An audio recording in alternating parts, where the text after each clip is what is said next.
Hello, everybody, and welcome. I would say hello to you. Yes, hello to me.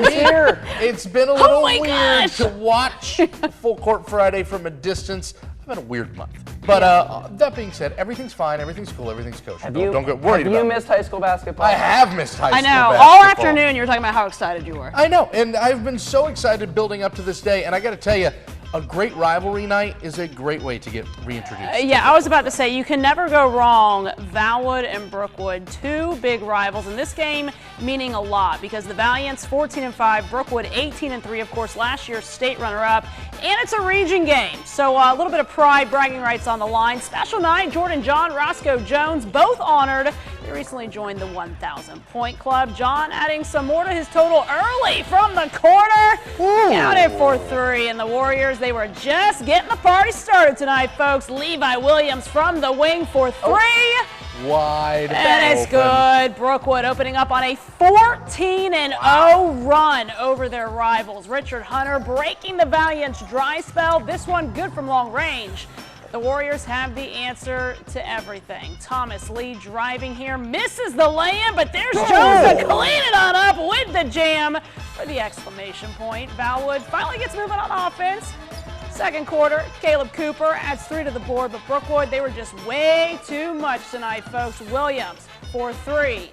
Once again, Nobody's guarding him. He's going to drain it. 35-14 there in the second quarter. Warriors get the big region and the big rivalry dub, 62-43. All right, we're going to head on the girls' side tonight. Hold on. No, you know what? this We're is just going not to keep this things game. moving. We've been having a little bit of video issues going into this. So tell you what, let's just keep moving things. Game 3, let's go to Godby and Rickards because, of course, anytime these two get together, it's good stuff. At The Rock, Rickards was looking to tie the season series against their rivals from Godby, and early on, this one was all defense. Cougars driving, but hello, Tariq Cesar says, get that out of my face. A huge block gets The Rock jumping. It's a no-fly zone on the other end, however, as well, because Kawan Neely, oh my God, just as fast, smacks that one off the backboard. Eventually, the shots start to fall, however. Long range 2, Calvin Thomas. Love it. It's pure. The home team is up by 5. Godby's turn now. A dish to the corner. Cesar wide open. He buries the triple, and back and forth we go on the south side of Tallahassee. Closing minutes of the quarter. Raiders pushing it down the floor. Again, a long range 2 for Thomas, and again, he gets it to go. The home team fired up, and they should be. The Raiders take Godby to overtime, and from there, they send the rivals from Tharp Street packing. 47-42, your final score there. What a game to get you back in the biz right now. In Wakulla now, the 5-12 War Eagles playing host to Jefferson County. Tigers still looking for their first win. Wakulla with a flying start to this one. Cole McCullough on the steal, takes it to the hoop himself. Count it, 4-zip. Tigers turn it over again in the paint. This time it's D'Angelo Jefferson. I love that name, by the way. He goes straight up with the right hand, hoop and the harm, 8-0. Wakulla leads. Couple quick baskets from Jefferson County, cuts into the lead, both off the hands of Zarius Johnson. He knocks down the triple, but layups the name of the game from the War Eagles. Another one here, Xavier and Carlene. War Eagles cruising this one, 61-25. All right, up the road, the Wakulla Christian girls hosting St. John Paul II, and the visitors, they are cruising right here in the third. Aaliyah Medrano on the fast break. She is going to lay it in, kisses it in off the glass. Panthers are in the lead, 40-10. Points coming hard in this game a few minutes later. Pass goes under the hoop for Logan Martin. She gets it to fall. JP2 adds on. Saints looking to strike back. Their playmaker, Mattia McClendon, from deep, that finds the basket. A bucket to fire up the home bench. On the other end, Panthers looking to put this one to bed. The short shot going to miss. Sinai Smallwood picks up the rebound, goes back up with it. They extend the lead 45-15. Panthers, big win, 47-15 the final on that one. All right, let's wrap things up in Tallahassee. We're going to call this one the Clash of the Communities. How about community leadership versus community Christian? It was senior night for the Lions, but this one was mostly Chargers. Brian Strickland all alone in the corner. CCS is up big. CLA would look for anything, and they'd eventually find it because it turns out the bank is open late on Fridays for Nick Cassio and the home team on the board. But the onslaught, yeah, it's going to continue downtown from the visitors. This time, it's the Chargers finding Griffin LeMay near elbow. Bang. Pure community Christian is feeling it, and they've got it again. Take a look at this move.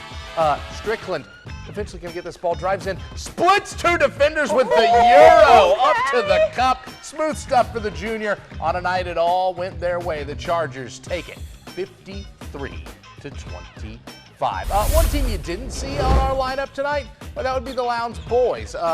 They're waiting for a game against Colquitt next week, and they're waiting to hopefully do so much more with this team of seniors. Hey, we got your full court feature on the Vikings coming up right after this. Welcome back to your Full Court Friday. One of the teams you did not see in our early highlights, that would be the Lowndes Vikings boys. They're not in action this weekend, and quite frankly, they've kind of earned the rest. They're 15-5, undefeated in region play, and they're setting their sights on even bigger. And if you spend any time around the Crimson Coliseum in Wintersville, it's clear this has been a long time coming. For 6 seasons, raising the standard and building a program has been atop the mind of Lowndes head coach Rashawn Benjamin. Now, Coach Ben is hoping his Vikings can take that next step. The next step is being able to take on Metro Atlanta. You know, being able to make a deep playoff run and be in contention for a state title. It's something that these guys have owned since their freshman year back in 2023. You know, we would have early morning workouts at 6 a.m. and they would get in the huddle and break it down and say, state champs. That 2023 freshman class has grown together and paid dividends for LHS. A whopping 9 seniors lead the way at the Crimson Coliseum, all bringing something different to the table. A win-by-committee approach fueled by years of chemistry and continuity. Most of us, we've been playing together since like 7th, 8th grade. So like we can just like do stuff without like saying it. Like I can look at KB or like one of my teammates, they'll go back door, or I'll throw it up to them. They catch it and dunk it. Now that our team's like fully together and stuff like that, we can. It's fun watching. Just if somebody's having a bad night, you can just watch somebody else like go off and pick it up for the team. But the Vikings are far from a flash in the pan with a big senior class, showing signs of a future just as bright as the present, led by stellar underclassmen like sophomore Bubba Brown, who's been averaging just around 19 points a game in region play, in the perfect environment to grow and learn around veteran experience. We spend a lot of time eating together, going to the store, just chilling at each other's houses, playing the video games. So just to be around older guys, I learned how to be mature in the stores, around other people, use my manners and be a gentleman outside of basketball, and that's just a good blessing to have those guys. Hoping raising the standard means raising more banners in Wintersville. We have a lot of versatility. We got bigs, we got shooters, we got guys that can dribble, drive, and get to the basket. Then we have good defenders too.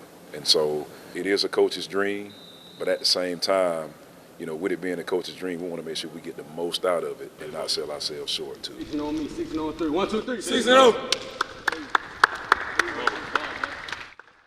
Our thanks again to Coach Ben and the guys for opening the doors for us. Again, they're off this weekend, the 27th, Colquitt County, the next opponent as they start the back end of region play. And again, this is a team that's shooting for more, and they certainly seem like they've got the pieces. I was going to say 9 seniors is crazy that's work. A lot. I told Abby last night on the news, I said that's more seniors than a early bird special at a country buffet. Dun-dun-dun. Yeah, sky's the limit for them this season, guys. Yeah. For sure. Okay, so we missed a game earlier in the show. Get to it AP, now. why don't you go ahead and All take right. it?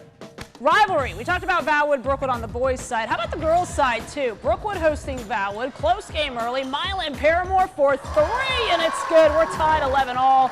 Just before the halftime at 15 now. Valwood with the rock last. The look in the paint to Bryce Carter, who banks it in. Valiants led 17-15 at the break. Second half action, Valiants build themselves a bit of a lead. Isabel Fan lays it in. It's 24-17, but Brookwood defending that home court tonight. Fights back, and then they're going to take the lead for good. Good pass to a wide-open Kendall Moore. It's 31-30. A little bit later, adding to it. Inbounds to Adele Ganja off the glass. And a friendly, healthy bounce from the rim. We love that. Brookwood gets the comeback win over Valwood, 46-32.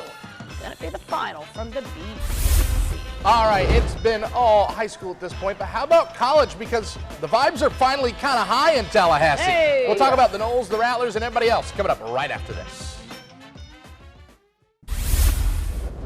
Wrapping things up here on your Full Court Friday with your college preview, and you know, the vibes are finally kind of high here in college basketball. Starting off with the Knowles, both the men and the women at Florida State are coming off conference wins. The first of the season for the fellas, of course, 15 of the last 16 against Miami.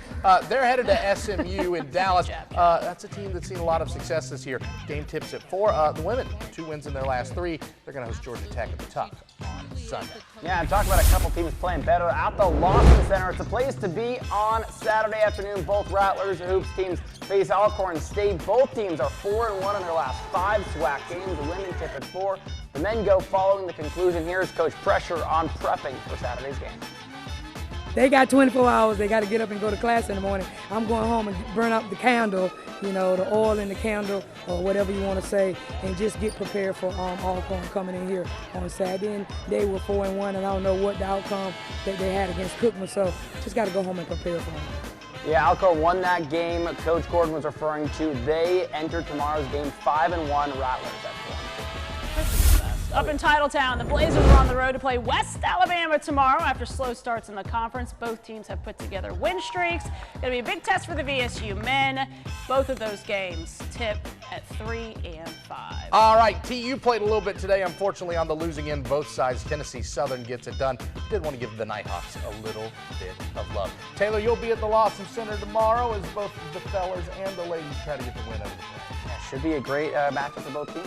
Let's see if the Rattlers can keep it rolling. Have a great weekend, everybody. We'll see you right here next week.